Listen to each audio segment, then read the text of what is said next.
ಗೌರವಿಸಬೇಕಂತ ಹೇಳಿ ಕೇಳ್ಕೊತಾ ಇದೀವಿ. ಮುಂದಿನ ದಿನಗಳಲ್ಲಿ ಅವರು ಒಂದು ಒಳ್ಳೆಯ ಕೆಲಸವನ್ನ ಮಾಡಲಿ ಮತ್ತು ಶಿಕ್ಷಣವನ್ನ ಪಡಿತಕ್ಕಂತ ಎಲ್ಲ ವಿದ್ಯಾರ್ಥಿಗಳಿದ್ದಕ್ಕೂ ಅವರು ಒಂದು ಆಸರೆಯಾಗಿ ಬೆಳೀಲಿ ಅಂತಕ್ಕಂಥ ವಿಚಾರವನ್ನು ಈ ಸಂದರ್ಭದಲ್ಲಿ ಹೇಳಕ್ ಇಷ್ಟಪಡ್ತೇನೆ.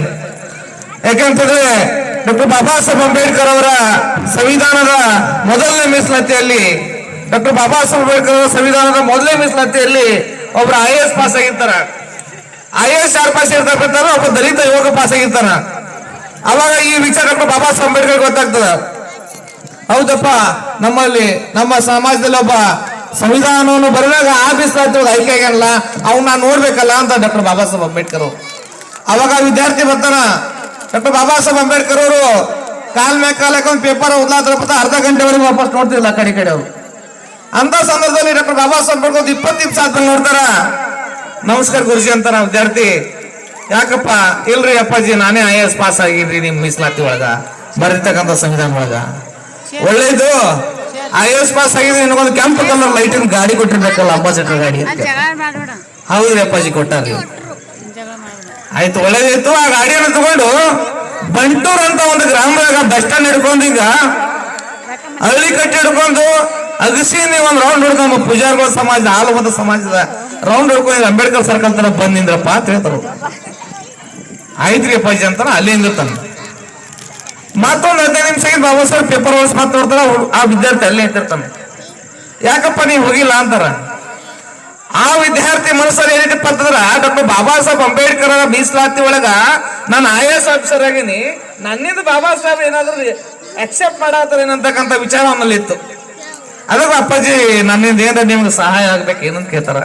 ಇಲ್ಲಿಲ್ಲಪ್ಪ, ಹುಚ್ಚಾರಿ ತಪ್ಪು ತಿಳ್ಕೊಂಡಿದಿ. ನಾನು ಯಾಕೆ ನಿನಗೆ ಹೋಗಿ ಬಂಟೂರು ಗ್ರಾಮ ಒಂದು ರೌಂಡ್ ಹೊಡೆದು ಬಾ ತಿಳ್ತಾರ. ನಿನ್ನ ಜೊತೆನೆ ಕಲ್ತಿರ್ತಕ್ಕಂಥ, ನಿನ್ನ ಜೊತೆನೆ ಅಲ್ಲಿ ಏನು ಗುಂಡ ಆಡಿರ್ತಕ್ಕಂಥ, ನಿನ್ನ ಜೊತೆ ಅಲ್ಲಿ ಗೋಟಿ ಆಡಿರ್ತಕ್ಕಂಥ, ನಿನ್ನ ಜೊತೆನೆ ಅಲ್ಲಿ ಚೆಗದಾನ ಆಡಿರ್ತಕ್ಕಂಥ, ನಿನ್ನ ಜೊತೆನೆ ಅಲ್ಲಿ ಕ್ರಿಕೆಟ್ ಆಡಿರ್ತಕ್ಕಂಥ ಎಷ್ಟೋ ವಿದ್ಯಾರ್ಥಿಗಳು ಇರ್ತಾವ.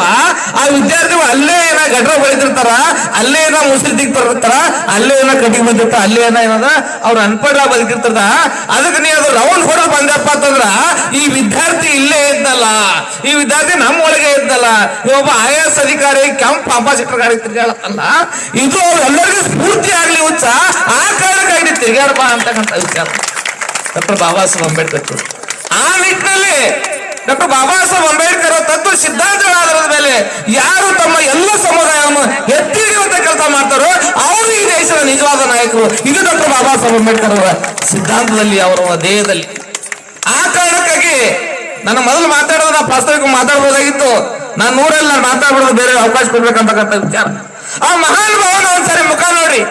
ಡಾಕ್ಟರ್ ಬಾಬಾ ಸಾಹೇಬ್ ಅಂಬೇಡ್ಕರ್ ಇಂಗ್ಲೆಂಡ್ ಓದ್ಬೇಕಂದ್ರೆ 90% ಬರ್ತಾ ಇದ್ರು. ಕೊಲ್ಲಾಪುರ ಸೇವಾ ಮಾರ್ಗದಲ್ಲಿ scholarship ತಗೊಳ್ತಿದ್ರು.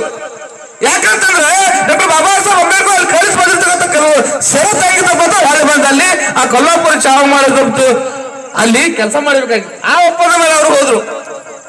Doctor Baba Saheb Ambedkar England ಓದ್ಬೇಕಾರೆ ಇಲ್ಲಿ ಬಾಬಾ ಸಾಹೇಬ್ ಅಂಬೇಡ್ಕರ್ ಮಗ ಇದ್ದಾರೆ, ರಾಜರತ್ನ ಅಂಬೇಡ್ಕರ್.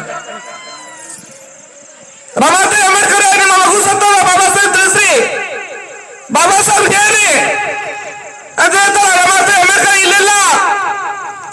ನನ್ನ ಸಾಹೇಬ್ ಇಡೀ ದೇಶದಲ್ಲಿರ್ತಕ್ಕಂಥ ಎಲ್ಲ ಜಾತಿ ಜನಗಳು ಯುವಕರು ಮೇಲ್ ಬರ್ಲತ್ತ ಜನ, ನನ್ನ ಮಗ ಒಂದು ಸತ್ತರ ಪರವಾಗಿಲ್ಲ, ಇಡೀ ಎಲ್ಲ ದೇಶದ ಜನ, ಎಲ್ಲ ದೇಶದ ಯುವಕರು ಎದ್ದು ನಿಲ್ಲಬೇಕು. ಆ ಕಾರಣಕ್ಕೆ ಡಾಕ್ಟರ್ ಬಾಬಾ ಸಾಹೇಬ್ ಅಂಬೇಡ್ಕರ್ ಅಲ್ಲಿ ಓದ್ಬೇಕು, ಆ ವಿಷಯ ತಿಳಿಸ್ಬೇಕಾಗುತ್ತಿರ್ಬೇಕು. ವಿಚಾರ ಮಾಡ್ರಿ, ಇವತ್ತು ನಾವು ಸಿಟಿಗೆ ಹೋಗಿದ್ದೇವಲ್ಲ, ನಮ್ಮ ಮಗು ಸ್ವಲ್ಪ ಜ್ವರ ಬಂತಪ್ಪ ಅಂತ ನಾನು ಹಿಡ್ಕೊಂಡು ಹತ್ತಾರ. ಬಡವ ಎಲ್ಲಿ ಹೋಗಿರಿ, ಯಾವ ಸಮಸ್ಯೆ ಹೇಳ್ತಿದ್ದೀವಿ, ಮಗು ಸೈಲತ್ತು ಮನಿ ಬಾತ್ ಹೇಳ್ತಾರ. ಡಾಕ್ಟರ್ ಬಾಬಾ ಸಾಹೇಬ್ ಅಂಬೇಡ್ಕರ್ ವಿಚಾರ ಮಾಡಲಿಲ್ಲ. ಬಾಬಾ ಸಾಹೇಬ್ ಅಂಬೇಡ್ಕರ್ ಹೊಳಿ ಬಂದಾಗ ಗಂಗಾಧರ ತಕ್ಕಂಥ ಮಗು, ಯಾಕಂದ್ರೆ ಹೆಣ್ಮನ್ ಸಾಹೇಬ್ ಮಾತಾಡ್ತಕ್ಕಂಥ ಮಾತು ಬಹಳ ಮಾರ್ಮಿಕವಾಗಿರ್ತಕ್ಕಂಥದ್ದು, ಅದೆಲ್ಲ ನೀವು ಗಮನ ಇಟ್ಕೋಬೇಕು. ಗಂಗಾಧರ ತಕ್ಕಂಥ ಮಗು ಸತ್ತಾಗ ಮಗುವಿನ ಶವ ಸಂಸ್ಕಾರ ಮಾಡಕ ನೀವ್ ಹೆಂಗ್ ಕಲ್ತಿರೋ ಸಮಾಜದವರು ಒಂದು 500 ರೂಪಾಯಿ ಕೂಡ ಅಂತಾರೆ, ಸೇಬ್ನ ಕೈ ಹಾಕ್ತಾರೆ ರೊಕ್ಕ. ಆ ಸಂದರ್ಭ ರಮಾದೇವಿ ಅಂಬೇಡ್ಕರ್ ಒಳಗೆ ಹೋಗ್ತಾರ. ಒಳಗಿರ್ತಕ್ಕಂಥ ಬಾಬಾ ಸಾಹೇಬ್ ಅಂಬೇಡ್ಕರ್ ಅವರು SSLC ಪಾಸ್ ಆದಾಗ ಕೊಲ್ಲಾಪುರ ಸಾವಬಾದ್ರು ಶಾಲೆ ಸಂಬಂಧ ಮಾಡಿರ್ತಾರಲ್ಲ, ಅದು ವೈಟ್ ಶಾಲೆ ಇರ್ತಾರೆ, ಅದನ್ನ ತಂದು ಡಾಕ್ಟರ್ ಬಾಬಾ ಸಾಹೇಬ್ ಅಂಬೇಡ್ಕರ್ ಗಂಗಾಧರ ಅಂತಕ್ಕಂಥ ಮಗುವಿನ ಮೇಲೆ ಇಟ್ಟು ಶವ ಸಂಸ್ಕಾರ ಮಾಡ್ತಾರ. ಅವಾಗ ಒಂದು ಮಾತಾಡ್ತಾರ, ನಾನು ಈ ದೇಶದ ಹಣವನ್ನು ಶಿಕ್ಷಣವನ್ನು ಬರೆದಿರ್ತಕ್ಕಂಥ ಮತ್ತು ಜಗತ್ತಿನಲ್ಲಿ ನನ್ನಷ್ಟು ಶಿಕ್ಷಣ ಅವ್ರಿಗೆ ಯಾರು ಪಡೆದಿಲ್ಲ. ಆದ್ರೂ ನನಗೆ ಇಂಥ ಪರಿಸ್ಥಿತಿ ಬಂದಾಗ ಇಂಥ ಸಂದರ್ಭ ಇಂಥ ಪರಿಸ್ಥಿತಿ ನಮ್ಮ ದೇಶದ ಯಾವಪ್ಪ ನಾಯಕರಿಗೆ ಬರಬಹುದು, ಯಾವಪ್ಪ ಕುಟುಂಬಕ್ಕೆ ಬರಬಹುದು. ಇಂಥ ಪರಿಸ್ಥಿತಿ ನನಗೆ ಬಂದಲ್ಲ, ಇಂಥ ಸಂದರ್ಭದಲ್ಲೂ ನಾನು ಯಾರಿಗೆ ಮಾರಾಟ ಆಗಿಲ್ಲ, ಅದಕ್ಕೂ ನೀವು ಮಾರಾಟ ಆಗ್ಬೇಡ್ರಿ ಅಂತಕ್ಕಂಥ ವಿಚಾರ ಪ್ರಭಾವ ಸರ್ ಅರ್ಥ ಮಾಡ್ಕೋಬೇಕು. ಈ ದೇಶಕ್ಕೋಸ್ಕರ ಡಾಕ್ಟರ್ ಬಾಬಾ ಸಾಹೇಬ್ ಅಂಬೇಡ್ಕರ್ ಸಂವಿಧಾನ ಬರೆದಿಲ್ಲ, ತಮ್ಮ ರಕ್ತವನ್ನೇ ಮುಡುಪಾಗಿಟ್ಟಿದ್ದಾರೆ. ರಮಾಬಾಯಿ ಅಂಬೇಡ್ಕರ್ ಒಳ್ಳೆ ಒಂದು ಸೀರೆ ಬೇಡಲಿಲ್ಲ, ಒಳ್ಳೆ ಒಂದು ಒಡೆಯ ಬೇಡಲಿಲ್ಲ. ರಮಾಬಾಯಿ ಅಂಬೇಡ್ಕರ್ ಎಲ್ಲರೂ ಊಟ ಮಾಡಿ ಮಲ್ಕೊಂಡಾಗ ನೀರು ಕೊಡು ಮಾಡಿರ್ತಕ್ಕಂಥ ಎಷ್ಟೋ ರಾತ್ರಿಗಳಲ್ಲಿ. ಬಾಬಾ ಸಾಹೇಬ್ ಡಾಕ್ಟರ್ ಅಂಬೇಡ್ಕರ್ 40% ಕೆಲಸ ಮಾಡಿರ್ಬೋದು, ರಮಾಬಾಯಿ ಅಂಬೇಡ್ಕರ್ 60% ಕೆಲಸ ಮಾಡಿದ್ದಾರೆ. ಅದೆಲ್ಲ ನಮ್ಗೆ ಆ ಕಾರಣಕ್ಕಾಗಿ ಆ ಮಹಾನುಭಾವರ ಸಾವಿಗೆ ನ್ಯಾಯ ಸಿಗ್ಬೇಕಾದ್ರೆ ನಾವು ಇವತ್ತು ಬರೀ SC ST OBC ಮರಾಠಿ ಅಲ್ಪಸಂಖ್ಯಾತರು ಅವರು ಇವರು ವಗೇರೆ ವಗೇರೆ ಬೇಡ. ಈ ಭಾರತ ದೇಶದಲ್ಲಿ ಹುಟ್ಟಿರ್ತಕ್ಕಂಥ ಪ್ರತಿಯೊಬ್ಬ ಜಾತಿ ಜನಾಂಗಗಳು ಕೂಡ ಎದೆ ತೊಟ್ಕೊಂಡು ಡಾಕ್ಟರ್ ಬಾಬಾ ಸಾಹೇಬ್ ಅಂಬೇಡ್ಕರ್ಗೆ ಗೌರವ ಕೊಡ್ತಕ್ಕಂಥ ಕೆಲಸ ಆಗ್ಬೇಕಂತಕ್ಕಂಥದ್ದು ಈ ವೇದಿಕೆ.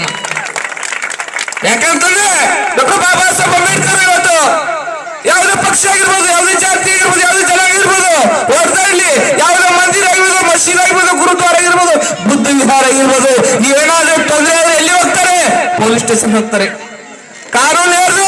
ಅದು ನಮ್ಮ ತಂದೆ ಡಾಕ್ಟರ್ ಬಾಬಾ ಸಾಹೇಬ್ ಅಂಬೇಡ್ಕರ್. ಆ ಕಾರಣಕ್ಕಾಗಿ ಡಾಕ್ಟರ್ ಬಾಬಾ ಸಾಹೇಬ್ ಅಂಬೇಡ್ಕರ್ ತತ್ವ ಸಿದ್ಧಾಂತದಲ್ಲಿ, ಅವರ ಚಾರಿತ್ರದಲ್ಲಿ ಯಾವತ್ತೂ ಭೇದ ಭಾವ ಇಲ್ಲ. ಎಲ್ಲ ಭಾರತೀಯರು ಹೇಳ್ತಾರೆ ನಾವು ಭಾರತೀಯ ಅಂತಕ್ಕಂಥದ್ರಿಂದ ಸ್ಟಾರ್ಟ್ ಆಗ್ತದೆ ಸಂವಿಧಾನ ಪ್ರಿಯಾಂಬಲ್ ಪದ್ಧತಿ.